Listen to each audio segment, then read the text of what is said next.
One of the most persistent questions I keep receiving from small business owners is usually this: Mr. Ogwang, do I have intellectual property?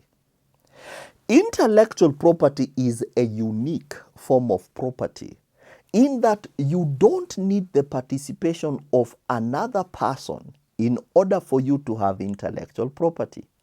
Unlike land, that you need someone else to be involved in your enjoyment of land, intellectual property is private, intellectual property is personal.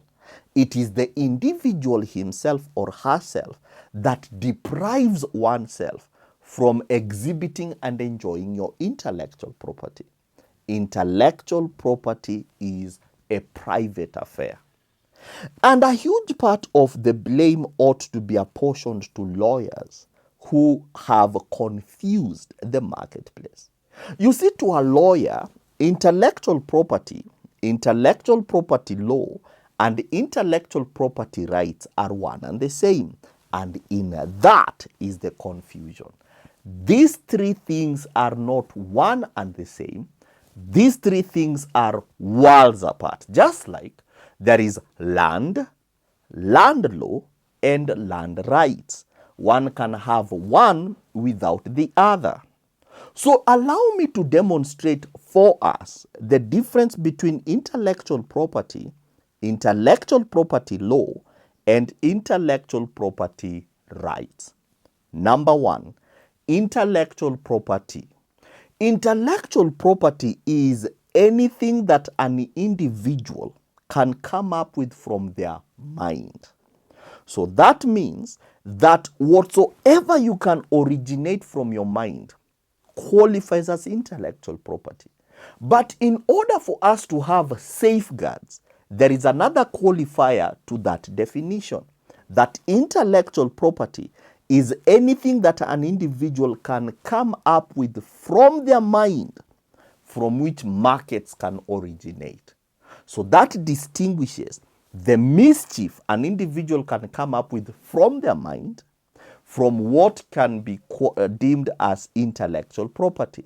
So in order for it to be intellectual property, a product, a value proposition must come from that thing. Your song is only intellectual property if a market has originated from your song. Your logo is only intellectual property if a market has originated from your logo. Your architectural blueprint is only intellectual property if a market has originated from your architectural blueprint. So not everything that you can come up with from your mind is intellectual property. It is only intellectual property if a market has originated from that thing. Number two, intellectual property law. Intellectual property law is an area of study. It is a discipline. It's a branch of law. And the proponents in this space are law students, law lecturers, jurists, and authors who have just set themselves apart to write intellectual property law-related subject matter. We have intellectual property lawyers, and we have intellectual property judges. So intellectual property is an area of study. Now here is the irony. One can be the most outstanding practitioner in this space and not have intellectual property. I always give people a warning that if you want a lawyer to register for you a trademark, it is usually important to ask that lawyer, do you own a trademark to your practice? Because if I have not appreciated a trademark in my own practice, then whatsoever I will be giving you is something that might not help you. Intellectual property needs to help the practitioner themselves before it can help you. So that is intellectual property law. The third one is intellectual property rights. Now, a right is an admission, it's an acknowledgement, it's a privilege that the law advances toward an individual. So when it comes to right, we start by asking who registered it first. That individual who registered it first is the one that to them now we attach intellectual property rights. Intellectual property rights does not help an individual. One can register a trademark and not employ that trademark. One can register a utility design, a utility patent, without exploiting that utility patent. So of all these three, which one is the most important? The most important is one, intellectual property, because your level of awareness will enable you maximize what you've created. Is it an academic project, a thesis? A market can originate from that. Is it a logo, a name of a service, a product? Intellectual property can originate from that. So going back to the initial question, Mr. Ogwang, do I have intellectual property? That is not even a question.